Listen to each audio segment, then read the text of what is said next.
Hello friends, good morning and welcome to our new blog. এখন বাজে সকাল 6:30। আমরা চলে এসেছি বদ্রীনাথের খুব কাছেই মানাগ্রাম। তো আজকে আমাদের আছে মানাগ্রাম, আর মানাগ্রাম থেকে আমরা প্রায় 5 কিলোমিটার ট্রেক করব, যাব বসুধারা ফলস। সবটাই তোমাদের সাথে শেয়ার করবো, তো পুরো ব্লগটা অবশ্যই দেখতে থাকো।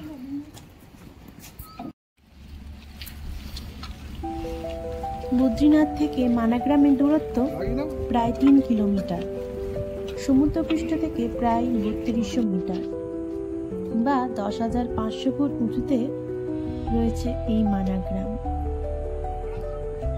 এই হলো মানাগ্রামের প্রবেশপথ। বাঁদিকেই রয়েছে অলকানন্দা নদী, আর এখান থেকে তিব্বত সীমান্ত প্রায় 26 কিলোমিটার।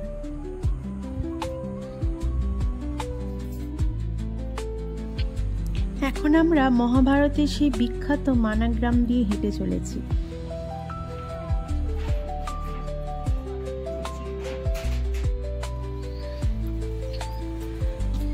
আমরা এসছি অনেক সকাল সকাল, তার জন্য কিছুটা হলেও ফাঁকা আছে এখন।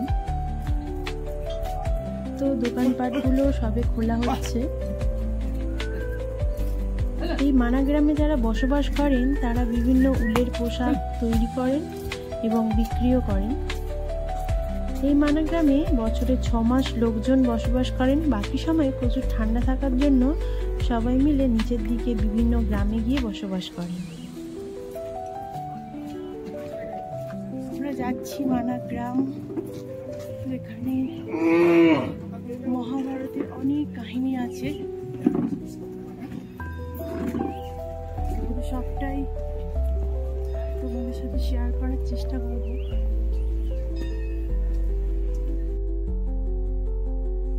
যার পথে পড়ল এই ভীমপুল, সরস্বতী ধাম, কেশবপ্রয়াগ, গণেশ গুফা, ব্যাস গুফা।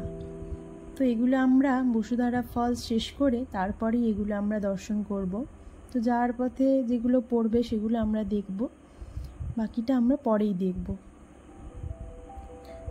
যে এখানে বিভিন্ন দোকান তোমরা দেখতেই পাচ্ছ, নানান রকম উলের জিনিস পাওয়া যাচ্ছে।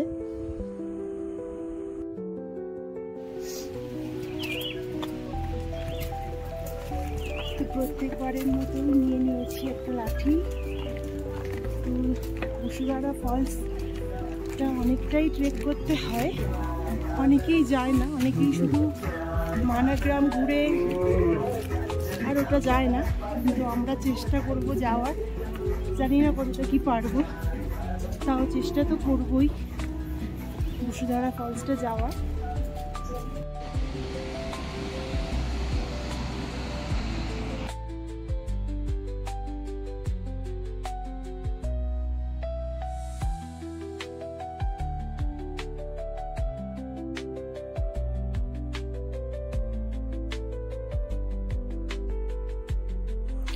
আমরা এখন যাচ্ছি সরস্বতী নদীর দিকে। এই সরস্বতী নদী শুধুমাত্র এই মানাগ্রামেই দেখতে পাওয়া যায়। বৈদিক যুগে সবচেয়ে পবিত্র নদী হিসাবে মানা হতো এই সরস্বতী নদীকে। তো এই সরস্বতী নদী নিয়েও কিছু পৌরাণিক কাহিনী রয়েছে। কথিত আছে, ব্যাসদেব যখন মহাভারতের কাহিনী গণেশকে শোনাচ্ছিলেন, তখন তিনি সরস্বতীকে নিশ্চুপে প্রবাহিত হতে বলেছিলেন। কিন্তু তার কথা অমান্য হওয়ায় গণপতিদেব অভিশাপ দিয়ে বলেন এরপর থেকে তাকে আর কেউ দেখতে পারবে না। তারপর থেকেই এই সরস্বতী নদী এক রহস্যময় নদীরূপে মানাগ্রামেই বয়ে চলেছে।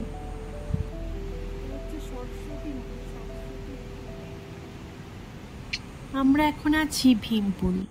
জনশ্রুতি আছে, পঞ্চপাণ্ডব হেঁটে স্বর্গে যাওয়ার সময় এই সরস্বতী নদীর জলধারা দ্রৌপদী পার করতে পারছিলেন না। তখন ভীম জলধারার উপর বড় একটা পাথর ফেলে দিয়েছিলেন। তারপর সবাই একে একে এই পাথরের উপর দিয়ে সরস্বতী নদীকে পার করে সামনে এগিয়ে গিয়েছিলেন। তাই জন্য এই জায়গাকে ভীমপুল বলা হয়।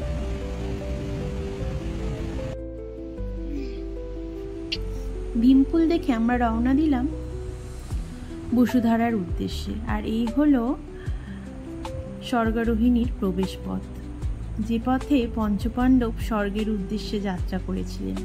আর এই পথেই আমরাও যাচ্ছি। এখান থেকে প্রায় 5 কিলোমিটার ট্রেক করতে হবে। আর এখানে পঞ্চপাণ্ডবের মূর্তি খুব সুন্দরভাবে স্থাপন করা রয়েছে।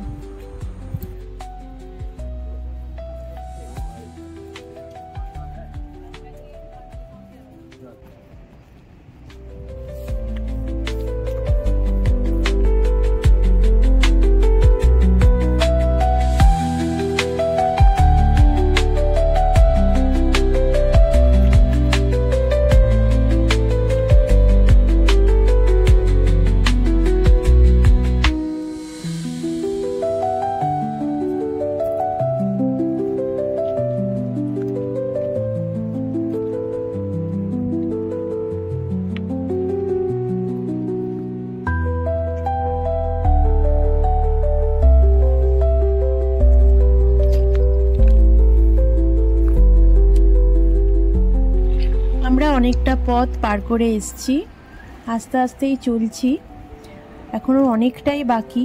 তো এত সুন্দর সৌন্দর্য দেখতে দেখতে আমরা সবাই চলছি বসুধারার উদ্দেশ্যে।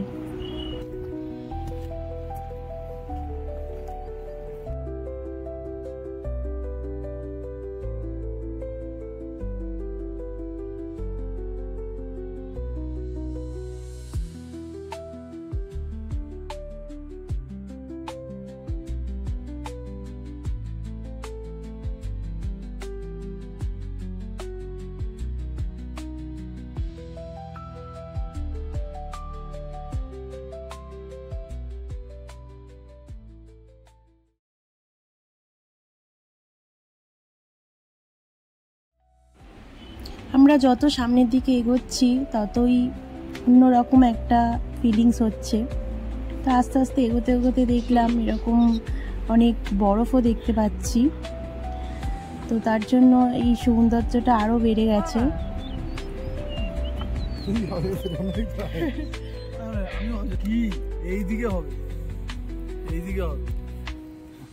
খুব কষ্ট হচ্ছে আমাদের। দেখো ওখান থেকে একটা ফলস আসছে, ওইটা কি?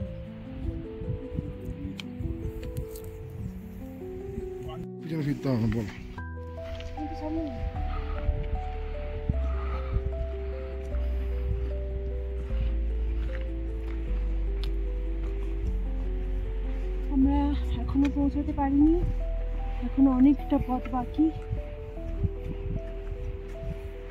রাস্তা বলতে কিছু নেই, শুধু পাথর আর পাথর।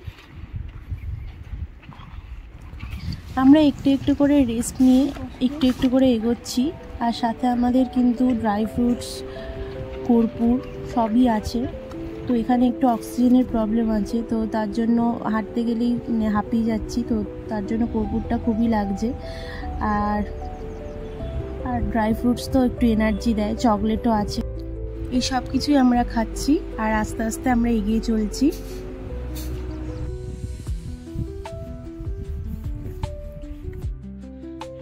আমরা টোটাল এলাম 3 কিলোমিটার, এখনো বসুধারা বাকি, 2 কিলোমিটার। এই যে বাসুধারা বোঝা যাচ্ছে না, কিন্তু উনি তো বললেন 2 কিলোমিটার বাকি।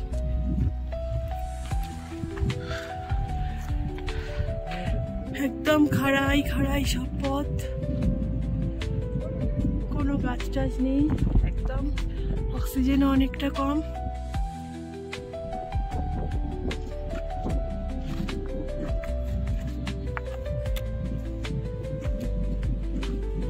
যত সামনের দিকে এগোচ্ছি ঠান্ডাটা প্রচণ্ড বাড়ছে।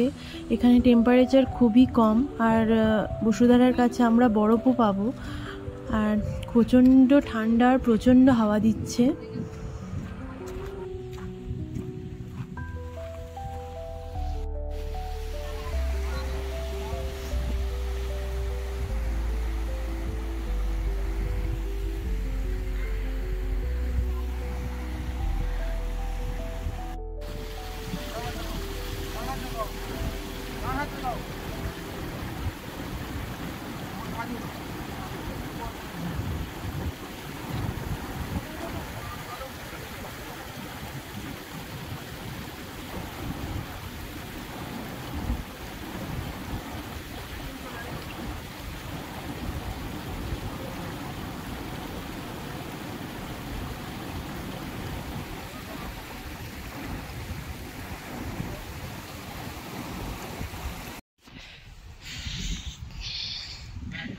চলে এসো।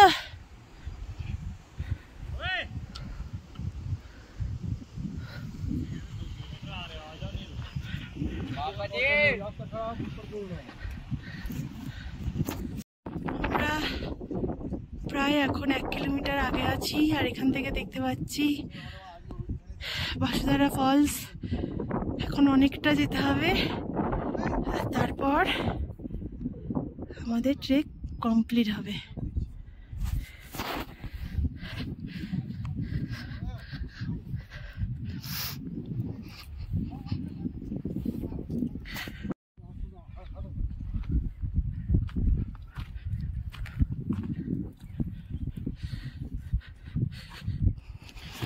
অনেক কষ্টের পর ফাইনালি আমরা বসুধারা ফলসের কাছে আসতে পেরেছি।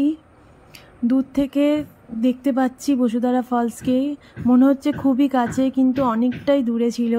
তো খুবই ভালো লাগছে আমরা এখানে আসতে পেরেছি, তো জীবনের এক পরম পাওয়া। তো খুব খুব ভালো লাগছে, যেটা আমি ভাষায় প্রকাশ করতে পারছি না। চলো বসুধারা ফলস নিয়ে তোমাদের সাথে কিছু কথা শেয়ার করি। প্রবাদ আছে, বশিষ্ঠ মুনির শাপ মোচনের জন্য দক্ষ কন্যা বসুর 8 পুত্র অর্থাৎ অষ্টাবসু এই জায়গায় বসে 30,000 বছর তপস্যা করেছিলেন। আর এই তপস্যায় তুষ্ট হয়ে মা গঙ্গা অষ্টধারায় বসুধারা হয়ে নেমে এসেছিলেন। জনশ্রুতি আছে এই বসুধারার জল কখনো কোনো পাপী মানুষের উপর পড়বে না।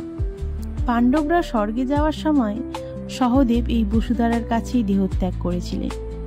আর এই পথ ধরেই লক্ষ্মীবনকে ছাড়িয়ে শতপন্ত তাল হয়ে স্বর্গরোহিণী যাওয়ার পথ গেছে।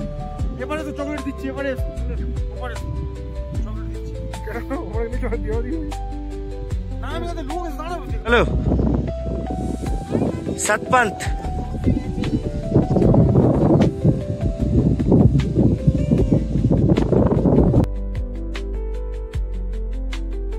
বসুধারা ট্রেক শেষ করে আমরা নিচের দিকে নেমে এসেছি, আর এখন আছি আমরা মানাগ্রাম। আর এই মানাগ্রাম কিন্তু ইন্ডিয়ার ফার্স্ট ভিলেজ। আর আমরা ব্রেকফাস্টও করে নিয়েছি, সামনে একটা স্টল আছে খাবারের। তো আমরা এখন বসে আছি আমাদের বাকি টিম মেম্বারদের জন্য, তারা এলে আমরা বাকিটা ঘুরবো।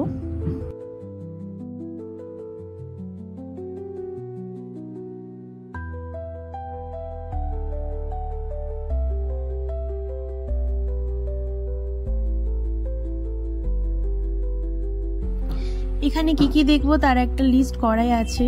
তো এখানে আছে ভীমপুল, সরস্বতী ধাম, কেশবপ্রয়াগ, গণেশ গুফা, ব্যাস গুফা।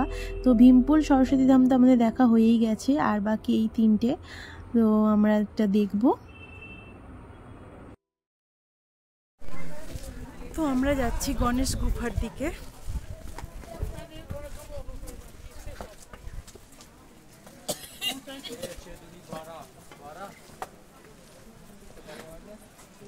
এখানে খুব সুন্দর সুন্দর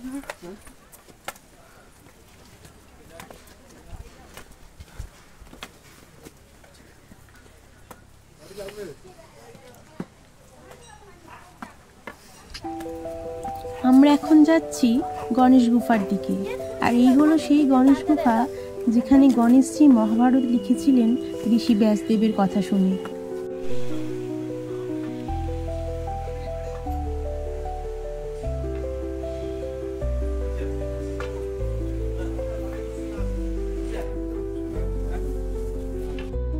তো আজকের এই ব্লগটা তাহলে এখানেই শেষ করছি। আশা করছি সবার খুব ভালো লেগেছে, আর যদি ভালো লেগে থাকে তাহলে কমেন্ট করে জানাবেন।